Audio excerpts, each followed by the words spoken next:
Hello, welcome to the Clean Titans channel. Today we're pleased to have Aaron Wade of the Volta Foundation, the leading voice in battery industry. Aaron, welcome to the show. Please introduce yourself and tell us a little about your background. Thanks for having me. It's great to be here. My name's Aaron. I am the project director for Europe for the Volta Foundation. So what the foundation does is help network and collaboration across the industry. So we're a non-profit headquartered in California. So I volunteer for them on the side. And then my main job, I'm the business development lead for a company called Gaussion, where we're developing magnetic enhancement for batteries so we can massively increase the charging speed or the cycle life of batteries with our drop-in solution. Excellent. Well, thrilled to have you. The Volta Foundation's 2024 battery report is the gold standard in the industry, and we're eager to discuss its findings and the future of batteries as you're an expert. To start, could you give audience a brief overview of the Volta Foundation and its mission? Yeah, sure. So our mission is really to aid in networking and collaborating throughout the industry. So being a nonprofit, we're all about helping people, so individuals and companies, access more information and build relationships and build collaboration that we need for the industry. So to do this, we put on a whole bunch of different events. So we do monthly online networking sessions where people can go and meet people, and then we have leaders from industry present topics. We also do in-person events, so normally at kind of local pubs or meetups where people can network and collaborate. And then one of the main flagship things we do is write this report. So every year we write something called the Battery Report. So this takes over 1,000 different experts in the industry, a couple of months to put together. And it really gives an overview of what happened in batteries in the previous year, what's going on from a technology standpoint, from a policy standpoint, the personnel point too. So we have a section all about working in the industry. And it's just a really good kind of open source resource for people to either get into the space or keep up with their knowledge or have a review of what went on in the last year or so. The Volta Foundation boasts this massive network of battery professionals you talked about. What are the key benefits of being part of this global community? Yeah, so we have, I think, now maybe over 60,000 members, hundreds of member companies. So joining for an individual is free, so you can come to our events, you can meet other people in the space, you can learn, you can network, you can collaborate. I think it's just a really good place for kind of building up your own brand, but also meeting others and learning from them. And then from the company perspective, our member companies put on webinars for the network. They have access to the people. So kind of it's a good opportunity for companies to gain visibility. Let's dive into the 2024 battery report. What are the key findings and trends highlighted in the report? Yes, I think there's, from my perspective, six really key findings that I think are the most important from the report. So the first is the growth of PHEVs. So the total battery industry and the EV industry continued to grow in 2024 compared to 2023, but we saw an even greater growth in the number of PHEVs sold. So this was really driven by Chinese sales, where there's been this kind of boom in PHEV in sales. And I think this is really interesting because obviously the battery size in a PHEV is smaller than an EV, but also the capabilities and requirements are different, typically providing higher charge discharge rates rather than a conventional EV because it's used to supplement something else. So that growth, I think, is partly due to stagnating EV sales, with the early adopters having adopted, and maybe these stepping stone vehicles being a good opportunity for those who want to try something a bit more electrified without moving over to the full EV. And then the second area is the growth of pure battery manufacturing capacity. So we grew from about 1 terawatt hour of capacity in 2023 all the way up to 1.5 terawatt hours in 2024. And this really signifies how quickly the industry is moving, how quickly the industry is growing, and this kind of continuous increased capability to build more batteries with factories. So a lot of this was in China. China is a leading producer of batteries in both absolute but also potential capacity. But slowly some more factories are coming on across the world. But this big growth from 1 terawatt hour to 1.5 terawatt hours, I think really signifies how big the battery industry is becoming and then how much more appetite there is to kind of beyond 2024. The third area, I think, is overcapacity. In 2024, we really saw overcapacity hitting hard throughout the battery value chain. So this wasn't just the case in mining or refining. We saw overcapacity throughout the supply chain. So this means there's far more capacity of cathode plants than is really needed, and that supply is kind of dictating. I think this leads to a really interesting dynamic where you still have more and more people trying to build more and more factories, but the supply maybe isn't there yet. But people are kind of preempting where supply might be in 2, 3, 5 years and building now so they're ready for that boom. Um, and this has led, I think, to the lack of profits throughout the industry. And this is, I think, typified by some of the findings where the average CAM margin in China was about -1%. So on average, people were selling their material below cost just to maintain market share, get some revenue, and then basically try and weather the storm until that supply catches up, and then they're kind of profitable in the next few years. And then this goes hand in hand with, I think, the next area, which is that cell and pack prices fell pretty significantly in 2024. So part of this is due to that overcapacity and oversupply, so that raw materials were cheap, cathodes were cheap, even cells were being selling at or below cost to kind of keep that stuff along. But we really saw a big decrease in sell price, and I think a big part of this is due to the incremental improvements we've seen over the last couple of years. So even though material prices are low, we're also seeing improvements in factory yields and factory throughputs, as well as the technology within a battery. So this is helping us kind of keep reducing costs and enabling prices to continue to fall. Those low prices enabled battery electric vehicle and combustion engine price parity to be reached in China. So this is the first region where that's been the case. And I think that's pretty cool because that is like a marker in the sand that now you can buy a BEV or an ICE vehicle and have the same price, which kind of opens the door for kind of faster adoption in China, but maybe in the rest of the world. And then I think the final interesting point was how far ahead top manufacturers are compared to their peers. So if we look at top battery manufacturers like CATL or BYD, they've become massively vertically integrated throughout the supply chain.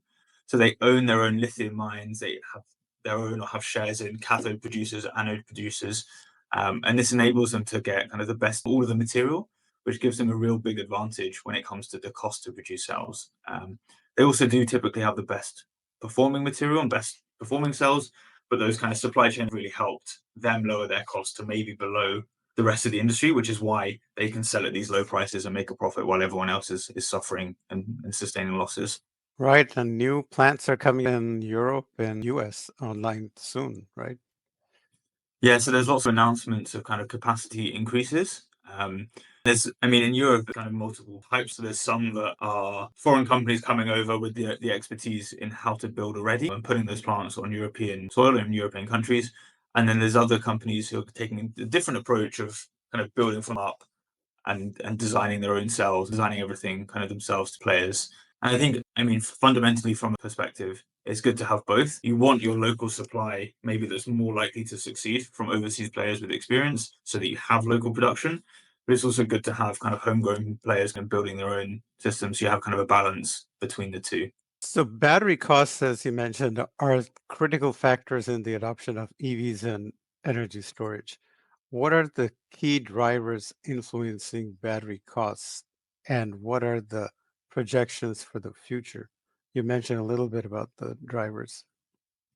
Yeah, so for course, there's kind of three main. So my previous job, I was head of battery costs at a company called CIU, where I built a battery cost model that looked at the cost to produce mostly in China, but kind of all over the world. We sold that to miners and OEMs across the value chain, and we found there was kind of three main costs to produce. So the first and the biggest is the raw material prices. So for a lithium-ion battery, lithium, unsurprisingly, is key. Lithium has been very turbulent in recent times. So in say in 2021, the price of lithium carbonate equivalent was about $10 a kilogram. 2022, 2023 was up at 70 or 80, and now it's fallen all the way back down to kind of $10. So that kind of huge price spike causes a really big price spike in the cost of batteries because the cost to produce is so intrinsically linked with the price of lithium. And then depending on what else is in your batteries, things like nickel and cobalt might be important, but the graphite, especially as lithium prices are low, graphite becomes kind of a higher element of your battery. So the first is raw materials. The second is processing. So this might be your electricity and your gas prices, but it's also things like yield and throughput of the factory. So somewhere like China, where they've got kind of 20 years batteries, yields are incredibly good up at levels. So the vast majority of what goes into the factory comes out as a product. Whereas in newer factories, it's not uncommon. I mean, to see the maybe 10% end up at 50% after a while, and then kind of really struggle to get up to that super high level.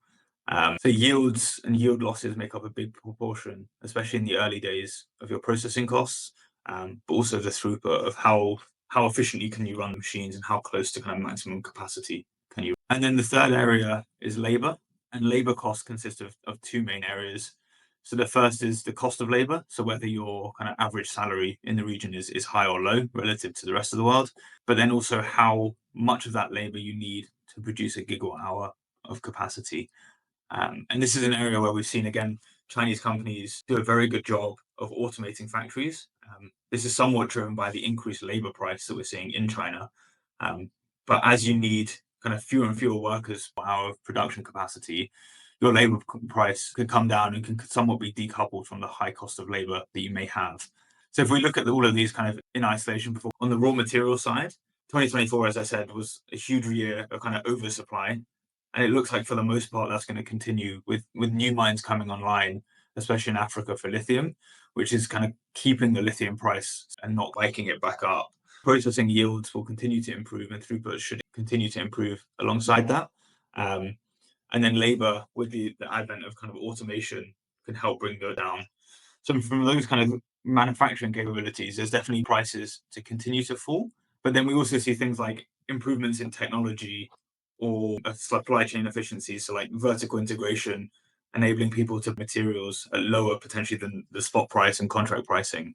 So all of that combined, so kind of cheap raw materials, high in technology, means that it's likely that the cost of cells isn't at its floor, and there's kind of still a decent way to go in reductions. I think now we're at about kind of $50 a kilowatt hour, 45, but I modeled a pathway all the way to kilowatt hour in the next few years, given some performance improvements and kind of supply chain efficiencies. Yeah, that's just taken in China and other places. Very significant automation and new lithium refining capacities coming online soon, as well as we keep hearing about new discoveries of lithium, right? What's happening in South America, Chile, Argentina, Bolivia, where they have a lot of lithium? Yeah, so I guess lithium production in regions is strong and continues to be so. I think it's interesting, kind of not just there, but kind of around the world, the balance of wanting local lithium production, but then also locals maybe not wanting production right next to them. So, for example, Serbia springs to mind as a region where local production is possible, but is difficult and tricky. So there's kind of this balance between, from a perspective, wanting to do the mining, but then from kind of a local resident's perspective, not ruin the natural beauty in the area. So I think getting the balance right and hopefully kind of diversifying where lithium is coming, so you don't have to do so much in one region, might be kind of a cool strategy for sustainability. Yeah, Saudi Arabia is investing to the lithium and nickel and cobalt, all the rare earth mining, and Russia is also getting into it. Yeah, I think there's probably a lot of kind of untapped lithium resources all over. And I guess it's similar, I mean, to the oil industry where lots of oil that's inaccessible because technology isn't good enough or the price is too low. And then as you get better extraction technologies or maybe these kind of assets that even with new technologies are high up on the cost curve, maybe they become attainable because people are desperate for local lithium. So I'm sure there's lots of assets that maybe 20 years ago weren't feasible, but in the new environment where lithium is going to be demanded for the next 50 years or so, maybe they become more attractive. The report likely covers various battery chemistries. What are the most promising chemistries for different applications, such as EVs, grid storage, and consumer electronics? Yes. So I guess the story of 2024 is a continued rise of LFP. So LFP for the stationary storage market, I think, are given, somewhat driven by Chinese regulations banning NMC and NCA from these applications, but also the long lifetimes and low cost, coupled with the lower requirement, let's say, for energy density, when the LFP was always kind of in a driving seat for home storage. But back when BYD announced their blade cell, so enabling LFP cells at the pack level to have similar energy density to NMC materials, LFP kind of rose, especially in China, for the EV side. But in 2024, we started to see more Western OEMs pivoting or announcing strategic reviews to kind of consider whether or not they to be adopting the cheaper LFP because it can perform adequately and okay, especially for the mass market. I think 2024 was that kind of pivotal moment where more thought, yes, LFP actually is probably going to be good enough for most of the applications, and you'll still have kind of your high performance vehicles that are different chemistry depending on what performance is needed. And then I think interestingly, a couple of years ago, something like LMFP, so doping LFP with manganese to enable kind of higher voltage and therefore higher, was really exciting and everyone was talking about it. But we haven't really seen that translate into kind of adoption, partly because of the issues that LMFP still has. But what we have seen is something like mid nickel high voltage come in and be quite promising. So this is where you take an NMC with maybe 60% nickel, 10% cobalt, 30% manganese, and take it up to a much higher operating voltage than you normally would be able to. And this gives you good improvements in energy density while also kind of lowering the total cost in kilowatt hour terms of the battery. So this again puts it kind of closer to your NMC 811 or even your LFP in terms of a cost basis, and pivoting away from those kind of lower performing chemistries. So I think will be whether that can be translated into high nickel, high voltage, whereby you take the already high performance NMC and then give it a performance boost and take it to even higher energy density levels and lower costs. And then so I guess that's EV and grid storage is really being dominated by LFP, but some NMC innovations may come in to kind of keep the premium segment alive, the NMC. And then consumer electronics, I think, hasn't really changed all that much. It's, I guess, as a market percentage, it's growing in absolute terms, but as a percentage of EVs and stationary storage, shrinking. So it's becoming kind of less relevant for most of the major battery producers. And reducing the materials that go into these LFP batteries, right? Yeah, so again, that's dominated by the companies. Actually, towards the end of 2024, we saw two interesting things. So one was the kind of announcement and arrival of high LFP, which enables you to kind of push more material into, then you can get kind of a better performing LFP cell. Followed not very really quickly afterwards was the banning or export ban potential from the Chinese government of exporting kind of the high performance, both also other technologies, and trying to keep some of that IP within China. So I think this really touches on there's still lots of innovation taking place for our kind of existing technologies. We're not really ceiling of where these technologies can go, but there's a lot of kind of national strategic incentive to not up to the rest of the world. What about sodium and flow batteries, like sulfur flow and iron for long-term storage? Yeah, so sodium, I think interest in sodium peaked around the same time as the cost of lithium was peaking. There was this kind of huge incentive to look for an alternative to lithium so that if lithium is expensive or stayed expensive, what other battery chemistries could we use for kind of our lower end applications and for our more premium things like EVs where the battery needs to have a higher energy density because it's moving. But since the lithium price came all the way back down, any sodium ion technology now has quite an uphill battle because it's got to compete both on price, and now lithium is back being super cheap, and performance, and LFP batteries are still higher performing than their sodium ion counterparts. So we're in a world where sodium ion batteries are still more expensive than lithium. The price is coming down, especially of the hard carbon, which is kind of driving the cost to produce. But that hype has definitely kind of faded away as LFP cells get cheaper and cheaper and LFP systems get cheaper and cheaper, and people are kind of unwilling to take the risk of moving to an unknown system as opposed to just buying the system they're kind of familiar with, but at a much cheaper price than maybe a couple of years ago. So I think sodium is interesting for that reason of kind of substitution protection, whereby if lithium, again, if there's a technology ready to go on the sodium front, would be interesting. But I think the kind of massive uptake of sodium that maybe people thought was coming in the next few years has probably died away just because of the focus of everyone has been how do we get lithium cells so much cheaper and then kind of roll out on that front. And then I guess if you look at kind of a stationary storage application, years ago, lithium ion or LFP cells were ever good for kind of a 4-hour system. Anything beyond that was going to have to be a different technology. In 2024, we saw 6-hour projects kind of going up and 8-hour projects being announced. And this is all because of the lowering price of the LFP technology.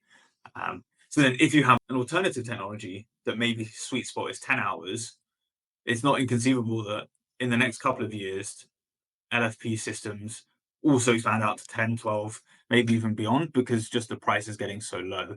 So then this is a real challenge for those longer duration players where the incumbent technology is continuing to get better and kind of raising the bar against what you to compete with. What do you think of some manufacturers' announcement of the million-kilometer mile with 85% retention over a decade?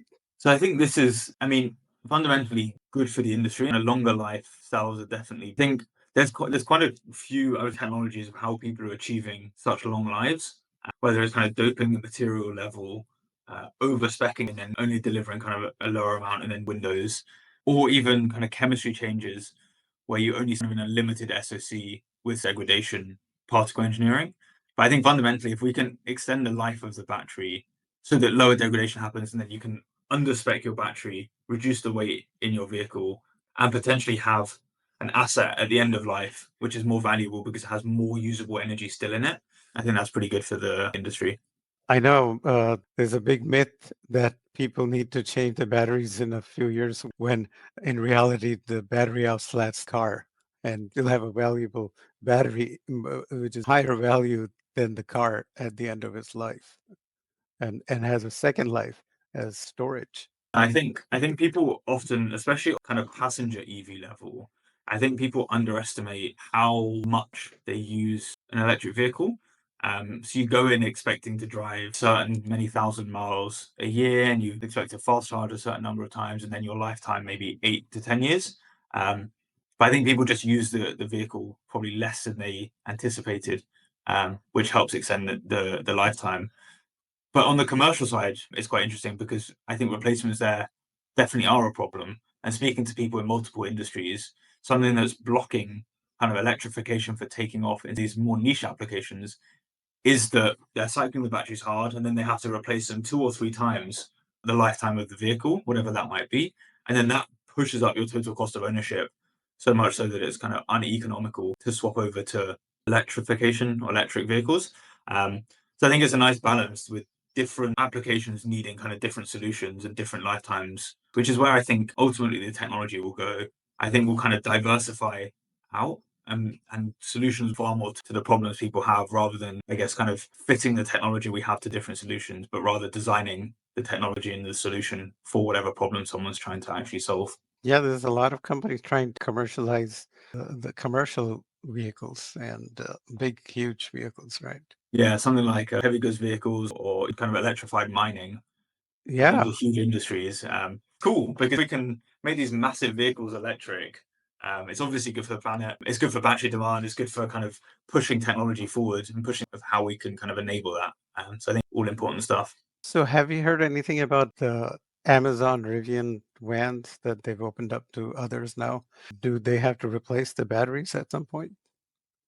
So that I do not know potentially, but yeah, I don't know. Okay. As in magneto-electrochemistry, what are some of the most exciting advancements you're seeing in battery technology coming up? So one shameful plug is the company I've just recently joined called Gaussian. So we have a drop-in solution where you can enhance your battery performance, kind of irrespective of form factor within it.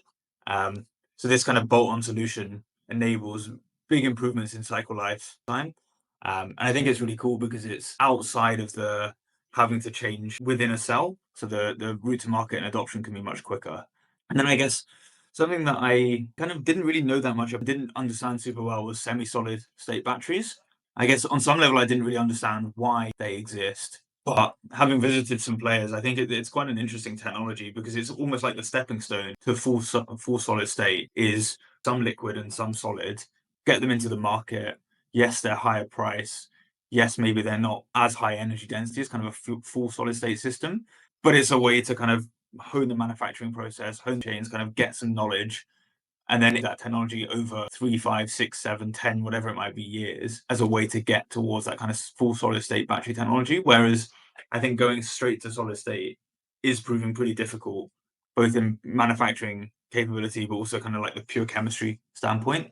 I think that's a cool innovation. And I think the third is what we've really seen emerging in the last couple of years, and I think is really, really taking off now in the storage space, is kind of pack level innovations to increase. I think kicked off by the BYD blade going from cell module pack straight to cell to pack. But now we're seeing in the EV space, cell to chassis, and in the ESS space, lots of focus on how can we increase the energy density of a container at the pack level. So not even having to make particularly many changes at a cell level, but what can be done to essentially pack more energy into the same 20-foot shipping container. Um, and doing so gives you cost benefits because you don't need some systems twice. You need kind of less of these extra systems of battery. And this is helping to drive the whole system price down without to kind of tinker within a cell, which is always exciting because it leaves that innovation still open for improvement, but we're kind of optimizing the space packing that we have in the systems. So I think that's a pretty cool tech that I think will continue to happen. We're seeing kind of lots of people competing to highest energy within a 20-foot container over the next few years. I think there was some announcements, Xpeng or Cherry, somebody's bringing out their semi-solid state battery to market soon, right?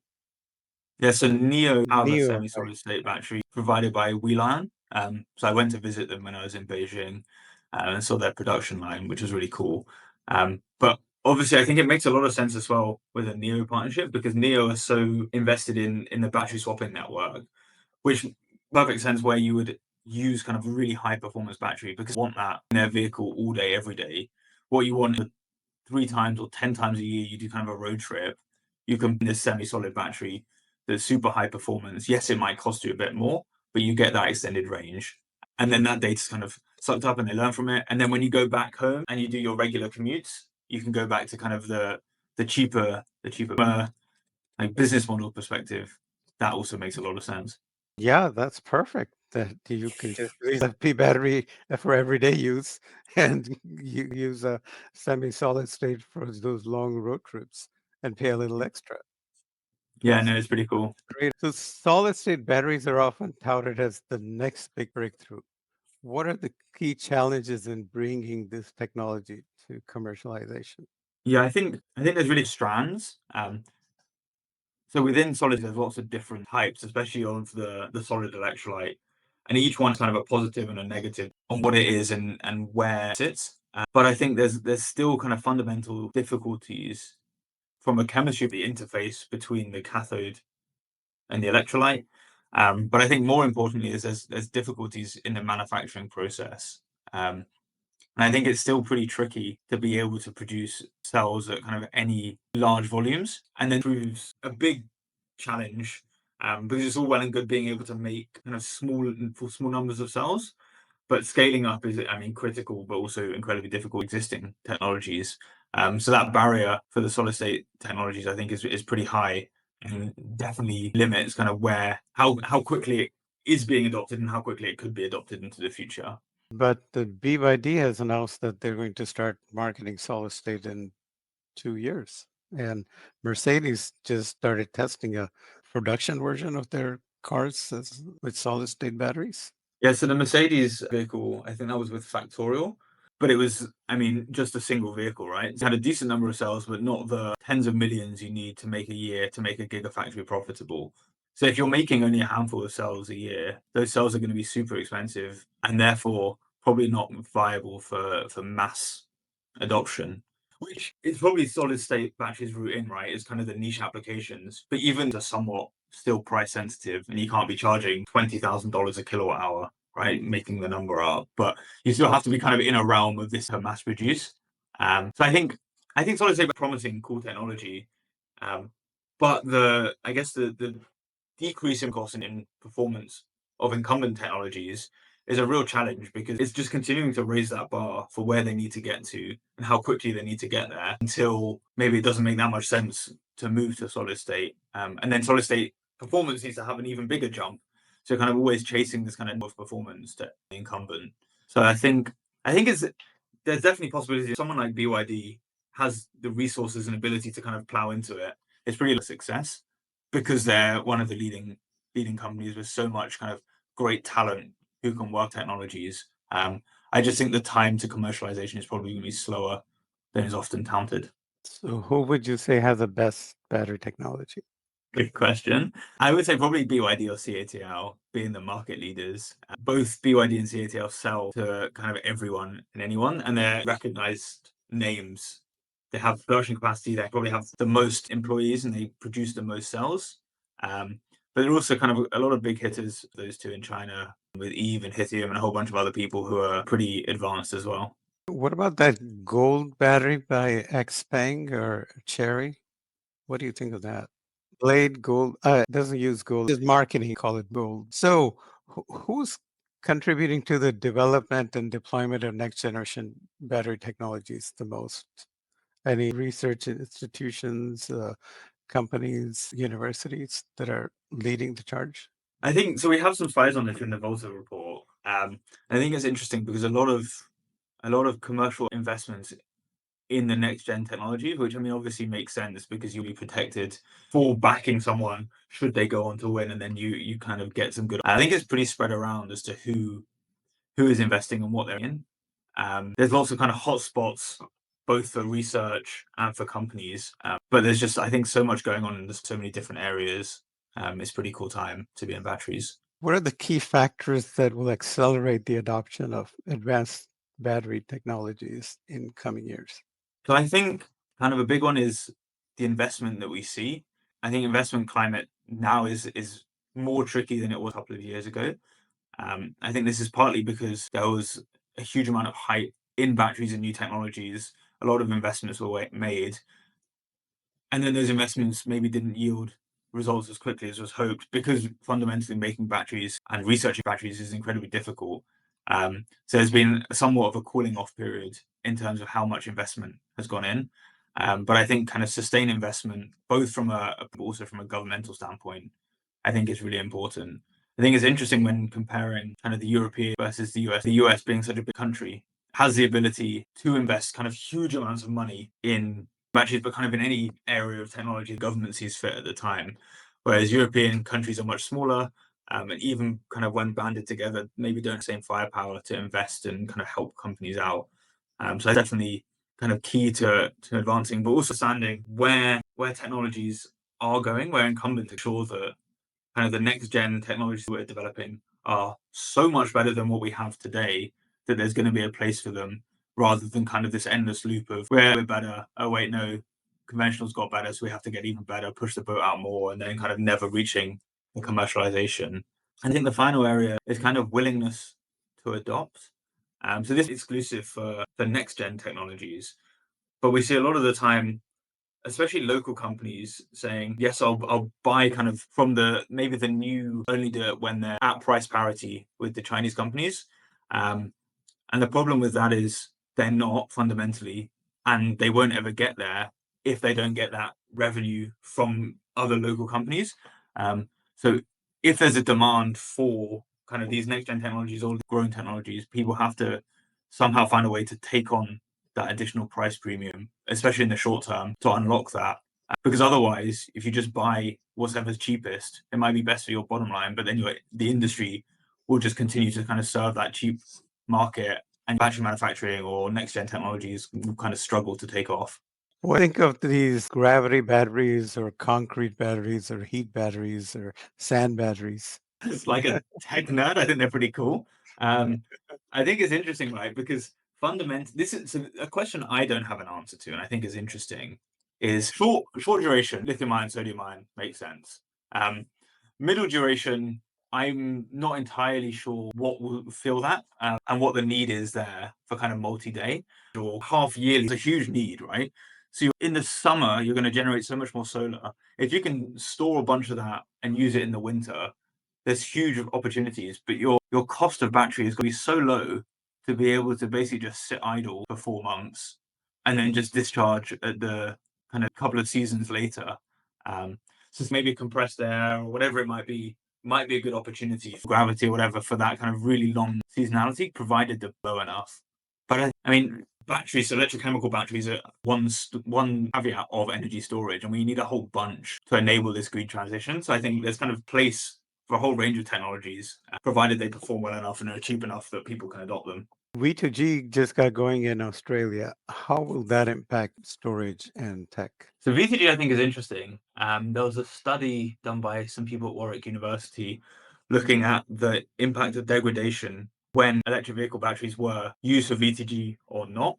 Um, and the ones that were used for V2G experienced lower degradation because they were kind of stored for less time at standpoints. So less time at really high states of charge and less time at really low states of charge. Which I think is cool because then if you unlock this and enable this, not only do you have kind of a fleet of vehicles that can to kind of smooth out some peaks or might be, but you're also potentially increasing the life of those batteries on top of that. So you get this kind of secondary benefit. And when we get to kind of mass electrification, there's going to be amounts of batteries sitting idle when they're not being driven. So if there's a way to kind of hook them up, transact that, the homeowner makes some money, maybe the grid can make some profit, but also we have kind of more stable supply, I think it'll be a pretty cool situation. They're doing that buses in California, some school buses that are doing V2G and virtual power plant Tesla does with their home batteries. Yeah, and stuff like kind of like the small communities can run with their own kind of storage and run. I mean, fundamentally, the whole electrification network is going to change over the next 20 years or something, um, which is exciting because I mean, there's so many challenges that I don't even know what those challenges are going to be, but there will be challenges, and then there'll be solutions to those challenges that will involve kind of cool tech, like smart people. I think it's a good time and really exciting to be in space and kind of part of this electrification movement. We have the most storage. Spain has a lot of solar that they need to store. Germany has a lot of wind they need to store. Australia, Chile, China, of course, and Texas and California are putting up too. So, what's your perspective? So the first one that springs to mind for me is definitely Saudi Arabia. Um, Oh I yeah, think the kingdom has like ambitions to move away from being purely on oil and move into kind of clean generation with all the cities. So I think they tendered a huge amount of storage recently from BYD. And there's just you mentioned the mining that's in the country, but also the demand for batteries is huge. I mean, the amount of sun over there, you could put in so much solar and generate so much electricity. So I think that's a huge region where batteries and storage is kind of booming right now. yeah, they're the largest battery in the world, right? Yeah. But that keeps changing because new keep announcing even larger batteries, right? Yeah, it's So like we'll a keep, who can have one. yeah. Sustainability is a major concern in battery industry. How are manufacturers addressing the environmental impact of battery production and disposal and recycling?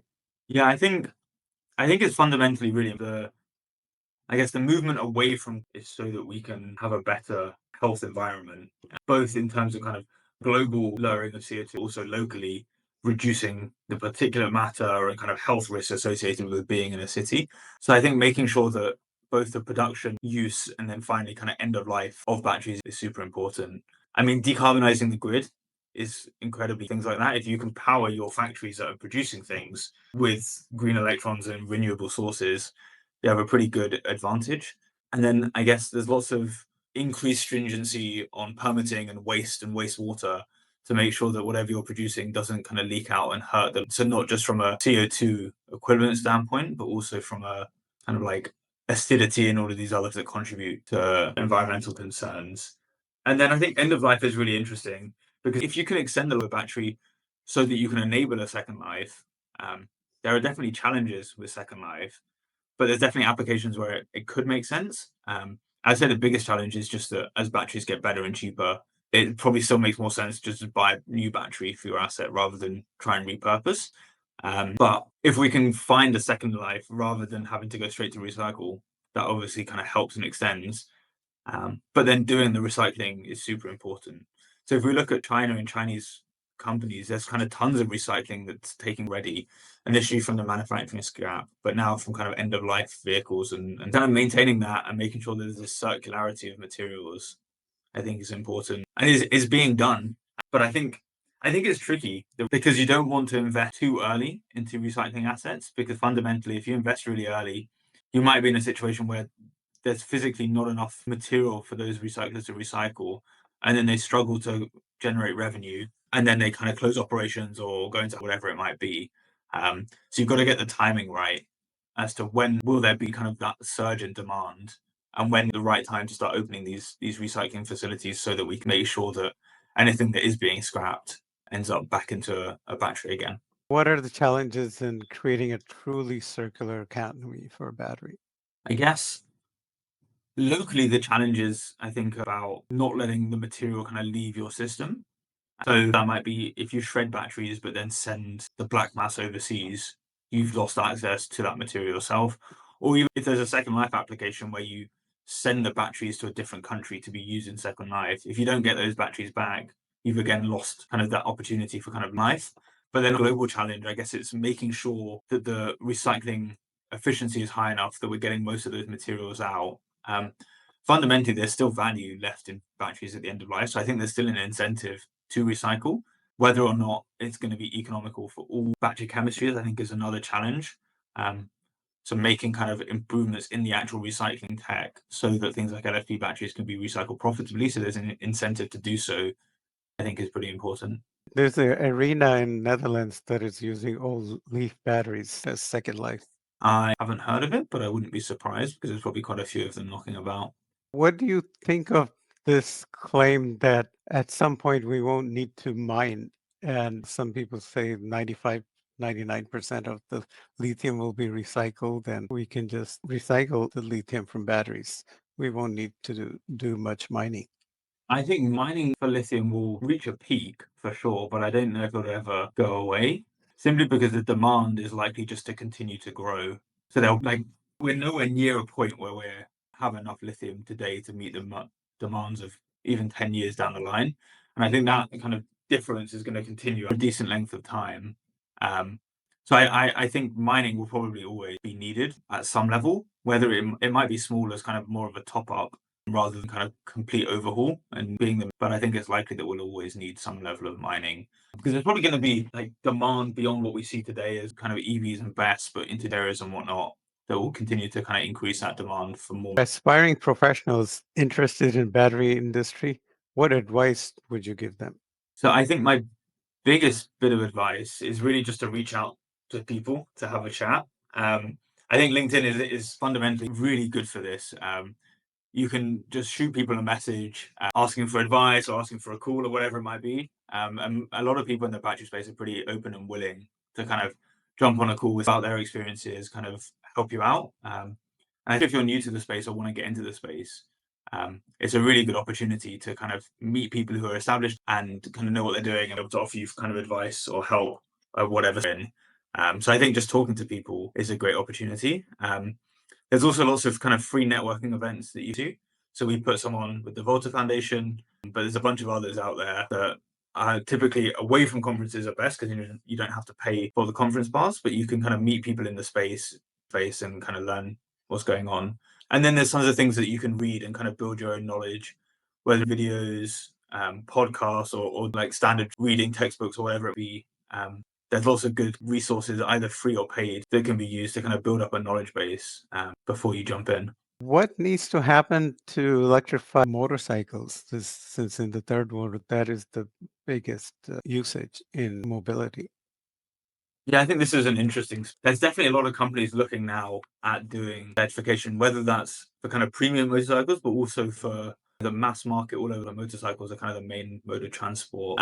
For some, it depends on how you're charging. I mean, safety I think is often somewhat overlooked on the motorcycle front because maybe it's assumed it's a small battery, so the dangers aren't that high. But I think safety is definitely important. But also, a motorcycle is obviously pretty small, so you need something with good energy density, both volumetrically and gravimetrically, and then also kind of high charge discharge rates. So I think there's kind of probably quite high requirements, but it's definitely a market that's currently booming and will probably continue to boom as more countries look to electrify the majority of their transportation. Is there anything else that you like to mention that we haven't covered No. about commercial vehicles or what needs to happen for them to succeed? I think commercial Right. vehicles, they're interesting as well because I think batteries are now taking over where maybe other electrification technologies were considered before, again, due to the falling price and increasing performance. So I think batteries are doing quite a good job of kind of taking a lot of them to their kind of dominance right now. Yeah. What do you think of the some efforts to charge vehicles they drive on the road uh, through wireless induction? I think cool, but I think the infrastructure costs are crazy high. I think there was a project that was being set up to build a road from scratch that could do that. Maybe that makes sense, but I think the likelihood of kind of digging up all of them and replacing them with these induction charging is pretty low, and you need pretty high buy-in from OEMs to enable it for maybe limited payoff on their side. So sadly, probably unlike maybe it's for something like commercial vehicles where you have like a loop that they can go that is an induction charging loop, and then you can drive. That's maybe a little bit slower. Could make sense, but as charging speeds come, it almost make more sense just to stop, fully charging as quick as possible, and then get back on the road rather than taking a detour that would probably be a toll road that would end up being more expensive and slower than just kind of stopping. Yeah, maybe for buses. CLA is going to try it with their buses on a track in their campus in Mhm. Los Angeles. So, what are the charging available now, and what do you see coming up? So I think a vehicle came to market recently that could do 9 minutes, 20 to 80%, which is pretty quick. So I think it's a pretty broad range of how quick, but that was a high performance vehicle rather than kind of a mass market vehicle. But that's what I've seen. Um, Hopefully we can use more of Gaussian technology to get that down to kind of 2, 3 minutes, which will be really cool. But I think definitely there's a trend towards moving to faster and faster charging times, both from a kind of a passenger EV personal standpoint, less time charging, but also on the commercial aspect, there's kind of where time is money, is to be able to charge faster. So, what are you guys doing to speed up that charging to down to just a few minutes? So we apply magnetic fields to the cell during the charge process, and that essentially helps lower the resistance and then increases the speed at which you can charge. Well, Aaron, this has been an incredibly insightful conversation. Thank you for sharing your expertise and insights, and from the Volta report as well as from Gaussian. Thank you. Thanks for having me. It's been great. And to our viewers, thank you for tuning in to Clean Titans. If you have any questions, ask in comments and we'll try to get you the answers. And please subscribe, share, like, and follow us for more exclusive interviews. Until next time, stay charged up.